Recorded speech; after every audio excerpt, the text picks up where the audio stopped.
So there's sort of science behind what these skills are. Can you share or break down for us, like what are specifically executive functioning skills? Is there Sure. a list of them? Absolutely. So executive functioning skills are in the prefrontal cortex. They are like the conductor of the brain. Okay, there are 11 skills. It's broken down into 11 skills. So executive, like ADHD children, they lack a little bit of executive functioning skill. ADHD is also EFDD, which is executive functioning deficiency. So it's not like I will go over all the 11 skills. It's not like children lack all of them, but they're just deficient in a few of them that brings them down. So the executive functioning skills are planning, time management, organization, task initiation, goal directed persistence. This is like so important. You have to be driven, right? You can't have somebody like telling you constantly to do things. Then there is sustained attention or focus. Okay, there's flexibility. Flexibility is the ability to change. Like for example, with coronavirus, poof, your structured learning is gone. Now you've got to be flexible enough to adapt to the new learning of it. That's flexibility. Then there's metacognition. It's like questioning yourself. Did I get this right? How did I do in the test? How can I do better? So this is the kind of constant questioning that a child has to do. That's metacognition. There's working memory, which is like basically recalling. It's not the long-term memory, it's the short-term memory. You learned multiplication yesterday, so you need to recall those concepts to apply it today. So these are the overarching main executive functioning. Then there is emotional control. There is like able to response inhibition, right? Like you need to know how to control your emotions and not blurt out, right? Like recognize other people's feelings and everything. So there was an instance where two teens were like sort of arguing in school, and one said, hey, you don't have money. The other teen said, at least my parents are not divorced.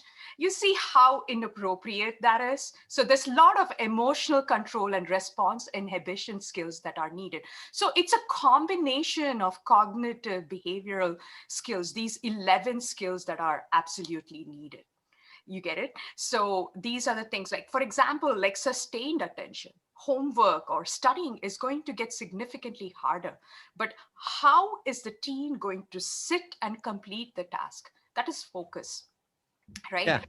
That, I mean, it makes sense because you were alluding to how people think that executive function skills belong just in the corporate environment, but really, you're talking about productivity skills, but you're talking about so much more. I always thought of some of them, but you've built out a much richer and complex suite of skills, and all of them are important in school.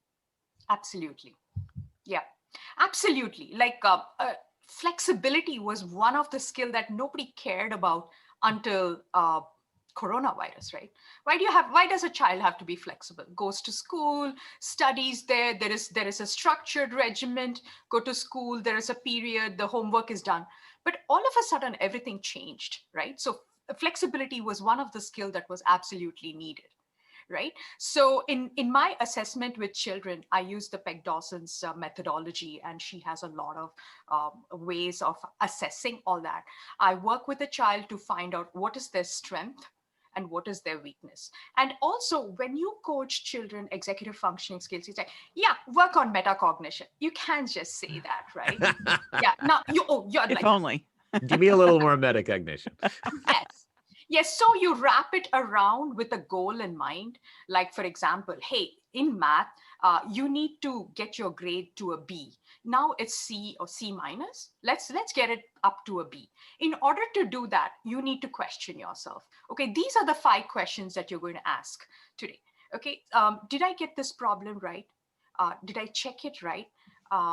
Before handing in, did I check for accuracy? After handing it in, ask yourself the question, how could I do better?